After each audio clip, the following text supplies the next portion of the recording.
subject to economic analysis. The studies that are out there, I think the ones that are done by the U.S. government suggest what the impact would be on the United States rather than on Cuba. And there was one from 2002 that suggested a $2 million impact and tens of thousands of more U.S. jobs created, particularly in the tourist industry.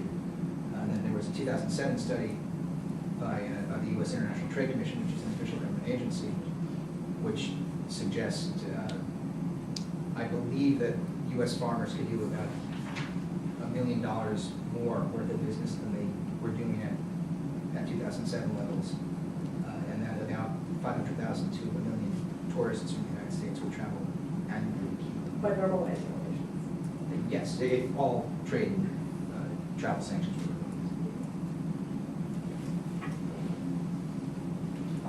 You mentioned that there are many members of Congress who, are pro-embargo, and I just wonder what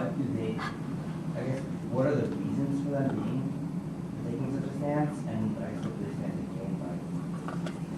It seems like the embargo is pretty secure, and that any hostility There's a great book out there. It's by Anne Louise Bardash called Cuba Confidential. It gives you a history of why things are still so contentious today. I mean, the Diaz-Balart brothers and Ileana Ross-Langton have a personal history with the Castros, and that hasn't gone away. And this is the point that I was trying to get to, that the Castros are still in power. There are still people named Diaz-Balart and Ross-Langton in power in the United States. This makes Cuba policy personal, and it's no amount of reason or statistics or data are going to change what people think. I mean, you saw this actually most recently with Senator Menendez of New Jersey. He's a Cuban American. He's long opposed any relaxation of the embargo, and he went up, and I think he probably overreacted about what the provisions in the omnibus bill were going to do, and went up and held up a couple of Obama science nominees because he was so outraged that we were going to, that Congress was going to change policy. It's personal for them, and that's not going to change. Obama could drag him into his office and say, I really need you to be good at Cuba policy, and they'll still say no.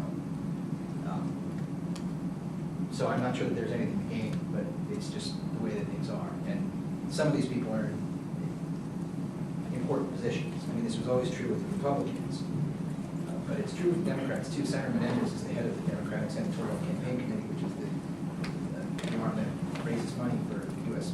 senators and Senate candidates. So they're in a position to make their voices known on U.S. communities. Two questions kind of related. Firstly, Mr. Obama has been under attack from the right recently on the ground that he is supposedly a socialist, and he's doing at some pains to distance himself from that word and the S word, and New York Times interview and so forth, that he's not a socialist. So if he makes moves towards Cuba policy in the along the lines that you described or predicted, would it not open him up to possible attacks as being soft on socialism? Look, this guy is actually a closet socialist, and that sort of political costs to be incurred. The second thing is that if relations are normalized between the US and Cuba, or even it goes in some direction towards normalization, then in effect there would be a kind of implicit admission that the US had been wrong for the last 50 years, and for the rest of the world it might seem like there was this staring game and the US blinked.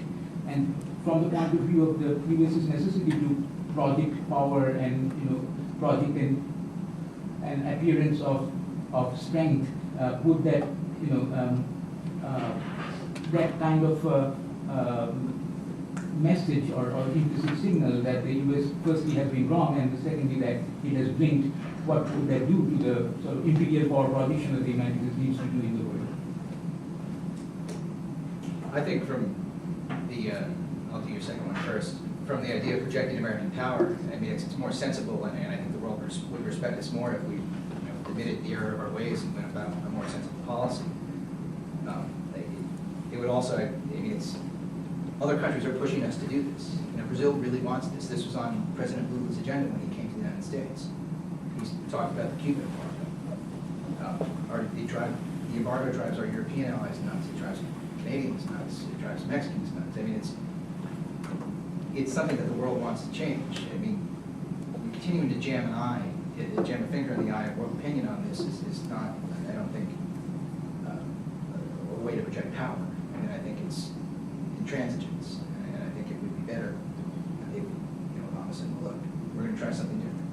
I mean, on that, there's a limit about how U.S. policy can be. There's a limit to the effect that U.S. policy can have on Cubans. There's a limit to the effect that any country's policy can have on Cubans. Someone that I know likes to say, what has U.S. policy achieved in 50 years? Nothing. Now look at Canadian policy.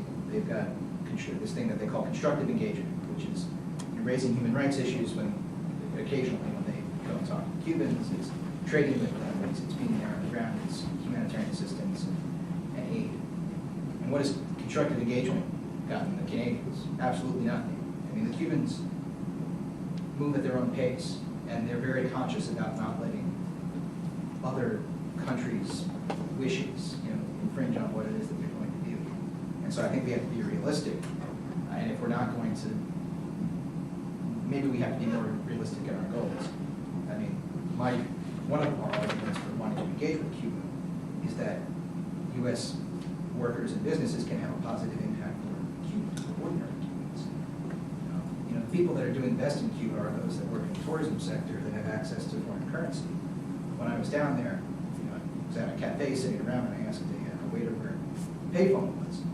And he said, oh, don't worry about it, just use my cell phone. And I mean, these are the people that are doing better in Cuba. I mean, from my perspective, better that we're down there to help those sorts of people, even if we can't come up with the types of broad foreign policy changes that is our ultimate goal.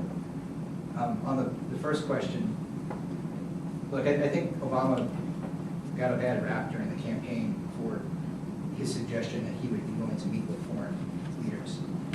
I mean, it was framed, I think it was largely framed for him by the other side, that Obama was going to somehow sit down and smoke cohibas with Fidel and Raul Castro. And I think that's nonsense, and I don't, but unfortunately I think that's stuck. I think what he'll probably do, and I think what would be the smart thing to do, would be to re-engage first at the lower levels. I mean, you never put together a summit without doing groundwork. And so if you get lower level officials to engage, and that goes well, then over time you can build that up to the Assistant Secretary of State level, to the Secretary of State Hillary Clinton level. And then before you know it, you have some momentum that actually paves the way for contacts. There are those that will continue to say Obama's cuddling up to communists and socialists, but I mean, at some point you got to move ahead with policy. I'm so glad that Rod's on the faculty member here at the Department of Sociology and also Cuban American, and I do actually work on issues that have to do with Cuba, particularly the Cuban exodus. I just wanted to say that I found everything that you had to say very interesting. I liked it a lot. But, to your point as to why doesn't the U.S. give up the embargo? I don't think it's just embargo yes versus embargo no. I think that for a lot of people, and for the United States, that issue has become that they want to give up the embargo in exchange for Cuba holding elections for its people, because that's what the Cuban people, the human rights and the considered movement in Cuba stands for. And of course, Cuba's government doesn't listen to them. And, other people in Brookings Institution, I believe, I was just reading an email, they have written a report saying that no, that they should give up the embargo unconditionally. But Vice President Biden actually just stated and said, we will give up the embargo when they also come forth and make a change in exchange. And I think it's fair to do it. I mean, it's a very good point. The difficulty with that approach and what the Brookings Institution argued was that by conditioning policy changes, you're never going to get what you want. I mean, it kind of goes back to what I was saying about the limited ability of the United States to get the Cuban government to do something. We could hold out the end of the embargo as a carrot as long as we want, but that's not